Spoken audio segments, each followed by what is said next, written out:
మెక్సికోలో drug mafia don L మెంచో హతం తర్వాత చెలరేగిన హింసలో సాధారణ ప్రజలతో పాటు విదేశీ పర్యాటకులు కూడా తీవ్ర ఇబ్బందులు పడుతున్నారు. ముఖ్యంగా అమెరికా, ఇతర దేశాల నుంచి వచ్చిన వేలాది మంది టూరిస్టులు ప్రాణ భయంతో వణికిపోతున్నారు. పర్యాటక ప్రాంతాలైన ప్యూర్టో వలార్టా, గ్వాడలజారా వంటి నగరాల్లో పర్యాటకులు తమ హోటల్ గదులకే పరిమితమయ్యారు. బయట రోడ్లపై కార్లు, బస్సులు తగలబడుతుండటం, తుపాకీ మూతలతో వారు బయటకు రావటానికి భయపడుతున్నారు. మెక్సికోలోని ఉద్రిక్త పరిస్థితుల దృష్ట్యా అమెరికా రాయబార కార్యాలయం తమ పౌరులకు లెవెల్ 4 హెచ్చరిక జారీ చేసింది. అక్కడ ఉన్నవారు సురక్షిత ప్రాంతాల్లోనే ఉండాలని, అనవసరంగా రోడ్లపైకి రావద్దని సూచించింది. గ్వాడలజారా అంతర్జాతీయ విమానాశ్రయం సమీపంలో హింస చెలరేగటంతో వందలాది విమానాలను రద్దు చేశారు.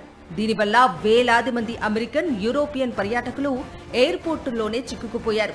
కనీసం తిండి, నీరు దొరక్క విదేశీయులు అల్లాడిపోతున్నారు. కార్టెల్ సభ్యులు ప్రధాన రహదారులను దిగ్బంధించి వాహనాలకు నిప్పు పెట్టడంతో టాక్సీలు లేదా బస్సుల్లో వేరే ప్రాంతాలకు వెళ్లే అవకాశం లేకుండా పోయింది. విహారయాత్రకు వచ్చి నరకం చూస్తున్నామని పలువురు పర్యాటకులు సోషల్ మీడియా ద్వారా ఆవేదన వ్యక్తం చేస్తున్నారు.